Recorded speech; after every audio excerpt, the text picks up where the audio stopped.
Leah Edgerton, welcome to EA Global virtually. It is awesome to have you here. Thank you. It's great to be here, Nathan. Yeah, obviously we all would have much rather been in person this weekend, but under the circumstances, all doing our part to stop the spread of this virus, I think this is a great alternative. So we have put it out to the community on the EA Forum, an AMA format, and we've got a bunch of questions for you. So I'm excited just to read the questions that have come from the community and give you a chance to answer, and then we can have a little follow-up conversation as we go. Sound good? Sounds great. And just so you know, we will be answering the EA Forum questions that we don't get to in this call in written response as well. Awesome. That's cool. Cool. So first question, what do you think are the main bottlenecks and limiting factors in the EAA movement? Great question. As we see it, some of the main bottlenecks are around talent and around funding. So when we talk about talent, we mean specifically skills like strong organizational leadership, management skills. Those are skills that we think are particularly neglected. There's an organization called Animal Advocacy Careers, which has done some research to identify neglected talent areas. So I would definitely recommend that anyone who wants to dig deeper on that question, look them up. In terms of funding, I think we all know that farm animal advocacy is still a fairly neglected cause area. There's also some feedback loops there where the lack of funding makes it difficult for us to attract and retain talent. And so those two kind of feed into each other. In terms of some of the specific skill sets that the movement is still short on, we hear that there's a strong need for more economists, social scientists, and policy experts, particularly in the research aspect of effective animal advocacy. Another area where we see limited bottlenecks to growth is around animal advocacy in countries where there's a high population of farmed animals, but a small advocacy community. Obviously, the movement is most professionalized within North America and Europe, but most farmed animals globally live outside of those regions. So we'd love to see more organizations, more advocates, and more funding going to countries where more farmed animals are currently being raised. In general, another bottleneck to impact within the effective animal advocacy movement is the lack of research. While there are many more organizations doing research than there were a few years ago, there's still a lot of really huge unanswered questions and just a really high amount of uncertainty around what the most effective interventions are. While we are currently prioritizing farm animal advocacy as the cause area within animal advocacy that we think is the most neglected, the most greatest in scale, and the most tractable, further research could help us better understand how to help other populations of animals, for example, wild animals who appear to be suffering in large numbers, but for which we don't know very many tractable interventions to address. Thank you. So we'll go, I think, into a little bit more depth on some of that research in a few subsequent questions. But just going back to the funding gap and the ability to attract and retain talent for a second, do you know kind of off the top of your head or have a sense of what the practical implications of that are for, say, an economist that might be interested in getting into this line of work? Like, does that translate into a tangible, salary differential between what they would have in other professional endeavors? And could you give us a sense of what that actually looks like? Yeah, so we actually have an economist who's going to be starting at ACE in May. And so we have a little bit of experience recruiting for that type of position. And yeah, certainly I think the salaries within the effective animal advocacy research community are still quite a lot lower than what an economist could expect to make in another field. So I think, we still have a lot of room for both more funding to go towards supporting like more organizations and more positions, but also, definitely the positions within farm animal advocacy and in particular the research positions probably need to be higher paid in order for us to continue attracting and retaining high-level talent over the long term. Yeah. Okay, got it. Well, let's move to question 2. What have you changed your mind on recently? Yeah, I know this is a good EA question. That's what I like to go around asking people at EA Global, so I'm not surprised to see that in the list. So I'm answering this question on behalf of ACE as an organization, not as me as an individual. But I think some of the things that ACE has changed our mind on in the past few years are our ability to conduct research and make recommendations for charities working outside of North America and Europe. When we started, we just felt that our team was too small and too inexperienced to be able to look outside of, say, language groups that we felt familiar with or cultural contexts that we felt familiar with. But as our team has grown, both in number and in terms of our cultural backgrounds, we've started to be able to support organizations working in other parts of the world a little bit better. Another change that we've made recently is how we use our cost effectiveness estimates. That's criteria number 3 in our charity evaluation. We found that those were quite prone to misinterpretation. Also, basically the imprecision of those calculations, because there's just so little evidence, turned out to be not so useful for us in our decision making around charity evaluations. So we've redone how we calculate those. Last year we did them more on a relative scale, so comparing cost effectiveness of interventions between charities rather than trying to guess how many animals per dollar a given charity spares, given the high uncertainty of that calculation. And we're also trying to put more focus on other indicators of effectiveness, like strong leadership, track record of success, healthy culture, sustainable organizational structure, that type of thing. In terms of our own strategy, we've also made some pivots recently. So because of the growth of many other excellent, effective animal advocacy research organizations in our space, like Rethink Priorities or Humane League Labs, just to name a few, we see that there's a lot of really great experimental research and observational research, literature reviews being done on some of the foundational questions for our movement. And given that there are so many other actors in the space now, we're really trying to focus on what we do best, which is our charity evaluations and our grant making. So our own research questions are chosen this year and going forward with a strong focus on research questions that can help improve our own decision making for our own evaluations and grant making. So we're trying to kind of narrow the focus there of our own research questions. We've also made a few other changes to ACE internally. We're launching a new operating model next week. We're also switching to a new project management tool. We've also made changes to our internal communication and people management systems. We've hired a managing director. Last year was my first year at ACE, so there's been quite a lot of changes in terms of our internal operation as well as our strategy. Yeah, I don't know if you would have enough, kind of experience over the years to answer this question, but if you look back kind of to the early days of ACE versus today, with all these changes and all the wisdom hopefully accumulated, how much better able to evaluate charities do you think you are now versus in the early days of the organization? Yeah, I think there's been a huge trend towards improvement. And I actually have been at ACE off and on for 5 years myself. I was in a different role previously.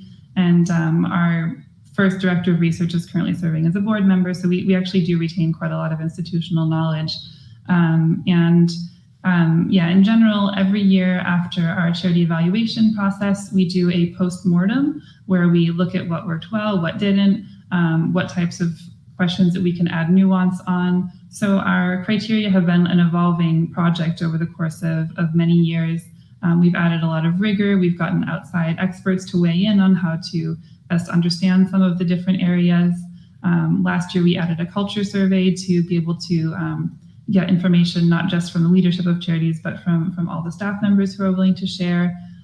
This year, we'll probably tweak our criteria to better reflect whether charities' work is a good fit for the particular local context. So these are criteria that we see as evolving as the effective animal advocacy movement learns more and gets more research to base our decisions on. Cool. Yeah, that organizational culture bit is particularly interesting and not one that I would have thought of, but definitely makes sense now that I hear it. So let's go back now to some cause areas that are a little bit, less well understood. So we've got a question around how much resources do you think that the EAA movement as a whole, and ACE in particular, should be investing in animal cause areas that are quote unquote less mainstream, such as invertebrate welfare, wild animal suffering. How do you think about that, and what kind of information are you looking for that might make you think it should be more or less of your overall portfolio? Sure. So like with all EA cause areas, we focus our work based on what we think is most effective using the criteria of scale, neglectedness, and tractability. So when you think about invertebrate populations, those tend to be very, very high in scale. We also very neglected, we don't really know of many like insect welfare organizations. The thing that keeps us from prioritizing them as a top priority is, of course, the tractability. And of course, for something like invertebrate welfare, we don't really have a lot of evidence currently on the level of sentience of invertebrates. So I think to answer your question specifically around that question, we would put more of a focus on invertebrate welfare if we were more confident in the level of sentience, so that the scale of the problem, and then also on the tractability. So if we knew of particular interventions to reduce invertebrate suffering. It's kind of a similar answer that I would have for a cause area like wild animal suffering. There seems to be very little evidence around whether wild animals have lives worth living or not, whether their lives are net positive or not. So I think there needs to be more understanding of, what do wild animals, that's a huge category of animals, what does their suffering look like, and how can we understand it, how can we compare it and prioritize among it, and how can we find interventions that work towards addressing it. And so when you consider whether something is mainstream or not, that's not really like a criteria that we would use to prioritize, although of course how weird or outside of the mainstream a topic tends to influence the tractability. So for example, if we were to go do a lot of media work around invertebrate sentience or wild animal welfare, those are topics that are like pretty unintuitive to mainstream readers, and we have to be aware of the effects if we focus on those. How does that affect the perception of our work around slightly more mainstream areas like farm animal advocacy? Yeah, I totally feel that. We recently had a birthday party for our 1-year-old baby, who is a bit of a EA Global mascot, Ernie.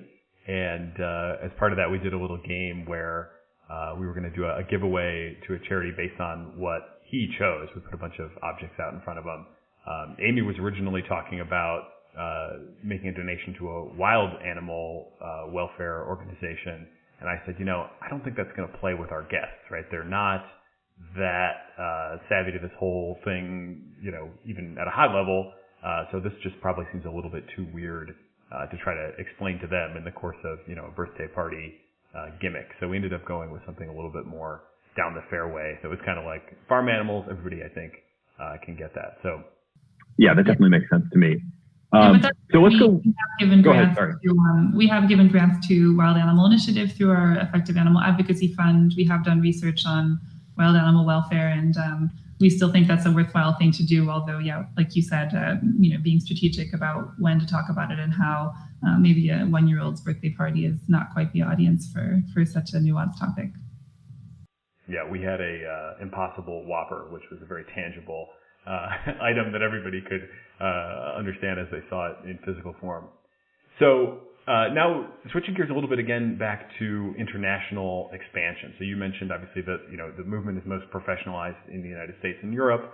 So we've got a question to that effect. Obviously, tremendous amount of animal welfare concerns that are in other countries: China, India, South Africa, et cetera, et cetera. So what do you think are the most effective ways that we can think about expanding the movement internationally? Do you think this should be tackled by existing EAA orgs or potentially new orgs created locally? And also this questioner thanks you for agreeing to do the talk. Oh, well, you're welcome. Thanks for the question. I definitely think that there are multiple ways to address this. There's certainly the option of organizations that have been successful in one part of the world expanding to other countries, being able to share some of their wisdom, also some of their funding. And then there's also a strategy of supporting groups locally who, have the freedom to develop their own agendas. I think that there's pros and cons to the different models. Of course, if you're expanding organizations that are already established, say somewhere in North America or in Europe, those organizations might be able to bring with them stronger management expertise or strategic expertise. Maybe they also bring with them a network of funders that can make it easier for an organization to get started in another country. But then there's also trade-offs, like how will an international organization be perceived in the local context, and might having a top-down strategy from a culture that is different from where you're doing the local work be a bad fit. We don't want to have organizations from North America pushing an agenda that works really well there, but maybe doesn't work as well in South America or in Asia. So I think this is really important to consider the trade-offs. And then, of course, with supporting local organizations, there's pros and cons there too. Sometimes having a big international brand behind you can make your campaigns more effective. But then sometimes you also want to have a brand that feels more local, more homegrown, and that might be better perceived by local companies or by local governments. So those are some of the trade-offs I would think about in that type of a decision. But in terms of international donors, so if we're talking to organizations in Western Europe and North America, I think some of the things to consider if you're considering working in other parts of the world is the responsibility that we have to educate ourselves in cultural literacy and try to understand what we bring with us, as Western Europeans or North Americans in terms of our own blind spots. There's even simple things like language barriers and, trying to make our things more accessible for people in different parts of the world. So while we do think that there's a good reason for organizations in Western Europe and North America to expand to other countries, we think that some of the really most effective ways to do that are things that sort of combine some aspects of bringing in expertise from very large professional organizations while drawing on the expertise of locals who understand the context and can make really good strategic decisions. Some of the people I've seen do that really well are the Open Wing Alliance, which is run through the Humane League, and they're one of our top charities.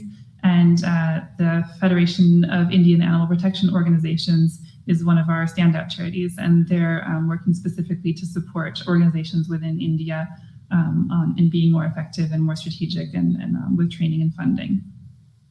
We do have a couple of resources on our website for anyone who wants to learn more about this topic. We recently did a roundtable blog post series interviewing some different advocates from around the world on effective international advocacy. And we also have written country reports on India, Brazil, and China, and some of the considerations for effective animal advocacy there. Cool. The Open Wing Alliance had a speaker, I believe, at last fall's EA Global in London, who did a great job, and so that would be another resource to check out if you're interested in learning more about their work. So let's change gears a little bit and just talk about how you guys operate as an organization, and maybe also how your selected charities operate. So we've got a question around remote organizations, and we're kind of all experiencing that at the moment. But in the moment where it's optional to be a remote organization, a lot of organizations have staff retreats, and the questioner is wondering, do you think that is worth the cost and the staff time? How do you think about that, and how confident are you in your opinion on the matter? Great question. So ACE has been a fully remote organization since we started. We've never had an office. I don't think we have we have maybe 2 staff members in the Bay Area, but generally we don't have almost any hubs. We have people working in many different countries, and over the last 3 years or so, we've been doing in-person retreats. So we've been meeting twice a year in person in different parts of the United States historically, in order to have a week together to talk about strategy, to discuss big picture ideas, and to just connect in person. We found those to be really, really positive addition to our team culture. We found that we generate a lot of really creative strategic ideas. We find it also important for our team culture. We found that from our culture surveys that we conduct every 6 months, that our team retreats tend to be one of the most motivating and inspiring moments of the year for our staff. So in that sense, we think it really adds a lot of value to our team's culture and ability to work well with each other. That said, they are expensive. I think that they are certainly less expensive than having a year-round office. But I think, it's certainly important to consider the trade-offs. We were actually planning to have a retreat the week prior to EA Global, so right now, but we canceled that due to the current situation with the pandemic. And so I guess we're about to find out how well a remote retreat works. So next week and the following week, we're going to have a remote retreat where we meet for several hours a day over Zoom and have our sessions that way. And we've also tried to plan in remote social activities that way. So if you ask me again in a few months, I'll be able to tell you about the pros and cons of in-person versus remote retreats. Yeah, cool. Well, that information has never been more relevant than it is right now. So moving right along, next question is about the effects of your evaluations on the market, as it were, for animal charities. So the question is, are you concerned about any possible negative effects of ACE's charity recommendations? For example, charities might start to over-optimize toward key metrics that you guys have specified or that they've kind of established with you. They may begin to compete with each other in somewhat unhealthy ways. Have you seen any examples of that? And do you think that that is something that you should be working to mitigate? And are you working to mitigate those possibilities? Yeah, that's a great question. And I think it's one that's come increasingly relevant over time. So when ACE was founded in 2014, as far as we know, we were the only EA organization influencing funding within the animal advocacy cause area. That year, we tracked just under $150,000 in gifts to our recommendations, which it's kind of hard to know exactly, but it seems like it was well under 1% of the farm animal advocacy movement's budget. But if we fast forward to more recent year, 2018, that's the most recent year I have data for offhand. The combined efforts of Open Philanthropy, the Center for Effective Altruism's Animal Welfare Fund, and ACE influenced about $40 million in funding, which is about 25% of the movement's budget. And so obviously that's very exciting. It's very impressive, and definitely something we want to see a trend continuing of EA organizations influencing more funding within the animal advocacy space.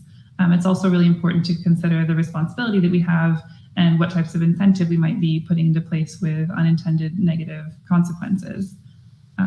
So yeah, we definitely don't want to incentivize anything toward like over optimization for specific metrics. That's part of what the things that we've tried to address over the years with the changes to our charity evaluation criteria. So just as an example, I mentioned earlier that we've changed how we did cost effectiveness estimates, partly because of their likelihood of being misunderstood, but partly because they're not necessarily measuring something very useful. We've moved towards a model of more relative cost effectiveness estimates. And just to dive a little bit deeper on there, just to give an example, while we want, of course, to incentivize for charities to be cost effective, we also want to avoid unintended long-term effects. Like, one way to increase that ratio would be to potentially like pay people less, but that might have more negative long-term effects like higher staff turnover or inability to attract high-level talent. And so we want to make sure that our criteria aren't incentivizing for like short-term quick fix solutions, but rather contributing to the effectiveness of the movement over the long term. Yeah, we also noticed, again, because of the amount of funding influenced by EA organizations, that we want to avoid an effect of moving more funding towards just a few large organizations that are working with interventions that have particularly strong evidence behind them. Because our movement is still at such a young stage, we still have very little evidence on what does work.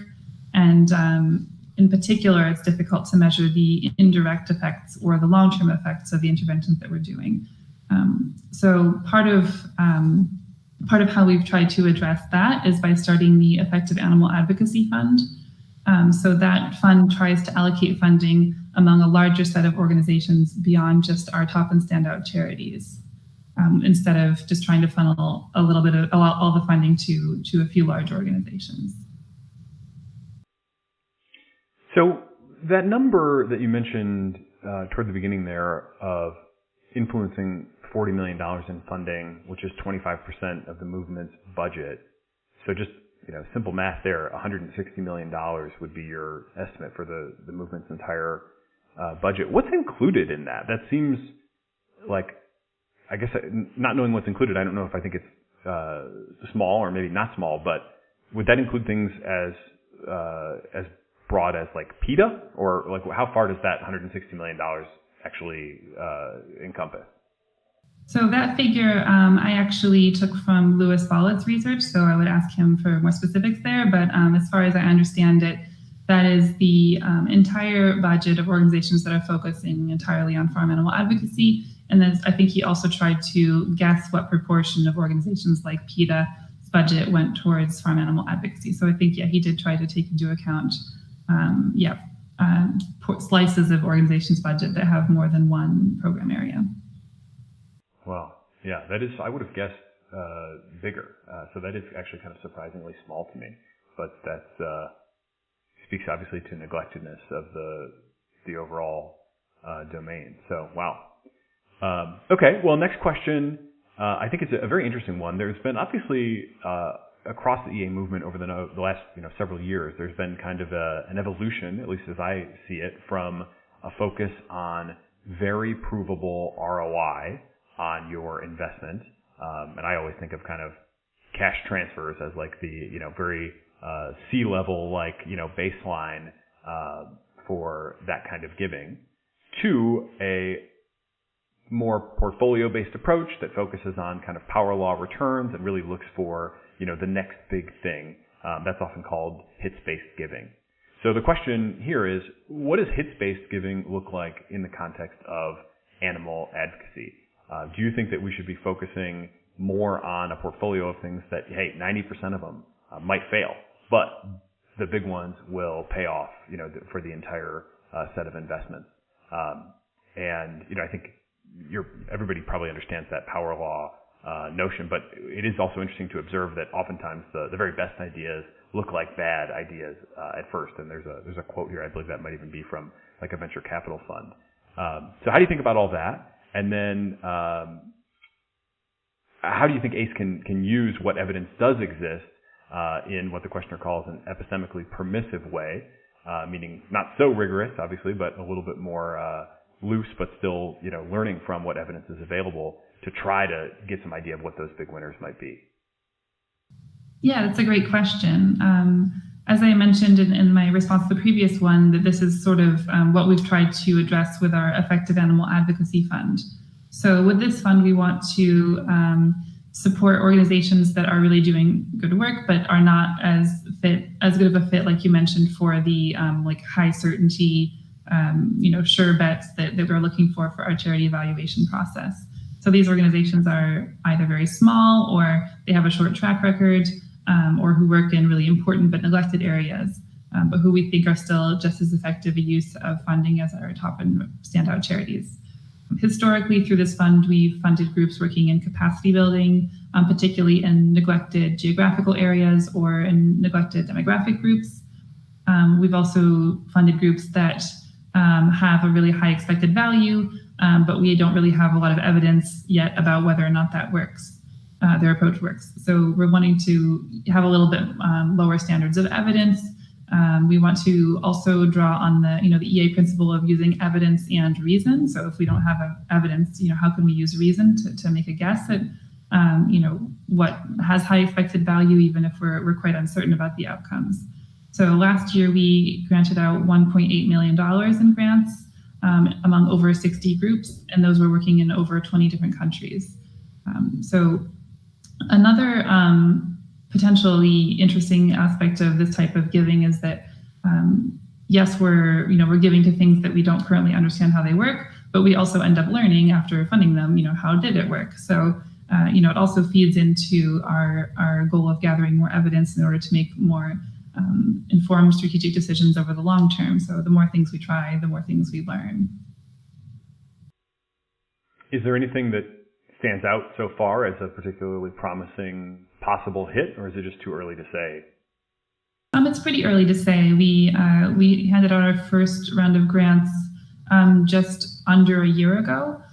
we do have a blog post up that we published late last year, which is a follow-up with our round 1 grantees. We'll be doing a follow-up with around 2 grantees soon, and we're also going to be announcing around 3 grants in the next couple of weeks. We have to do a little bit of a pivot on those because of the current pandemic has affected, obviously, what types of interventions the groups can carry out. So we'll have a slight delay on that. Okay, cool. Thank you. Next question. What would you say to someone who is currently undecided between donating to ACE and to one of ACE's top charities? Yeah, that's a great question. Certainly we want our main goal to remain moving money towards charities that we think are effective that are not ACE. So we, as a meta charity, we don't want to be like taking more funding from the movement than we think we are adding. So most of our fundraising efforts actually go towards fundraising for our recommended charities and for our Effective Animal Advocacy Fund. But however, of course, we do have to operate ourselves. We have a small but a small budget that we try to use very effectively. One thing I would say to particularly audience members from the EA community is that ACE has a pretty good platform to move gifts towards our recommended charities and towards our EAA fund. It's a pretty easy message to say give money to them, much easier than for them to say give money to us. And last year, in fact, we exceeded our gifts influenced goal by almost $2 million. So that number seems to be going really well. But ACE fell short of our own operating budget fundraising goal last year. And in particular, we tend to rely on the EA community to fund ACE ourselves. That's because mainstream donors don't tend to generally understand the value of a meta charity.